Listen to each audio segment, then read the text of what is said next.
তোমাকে মেরেছে ভূতে?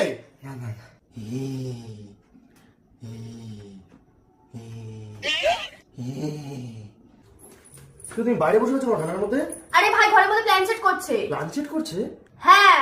কেন? আরে ওর কে মারা গেছে, তার কাছে টাকা পায়, তাই জন্য ও প্ল্যান সেট করছে। যে মারা গেছে সে কি নেমে এসে ওকে বলে দেবে নাকি কোথায় টাকা রয়েছে? ও তো আমাকে তাই বললো। তাই বললো, তুমি শুনে নিলে? হ্যাঁ। তা ঘরের মধ্যে এগুলো কি করছে? প্ল্যান সেট করছে। তুমিও যাও না। আরে কেন যাবো না? তুমি ঘরে বসো।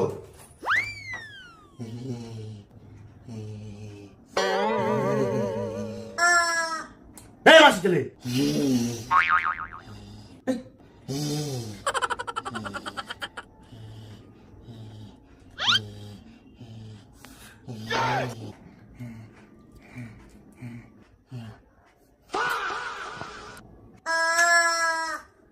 আরে শিমুটা ফ্রিজ থেকে বার করে নিয়ে এসছিস কেন?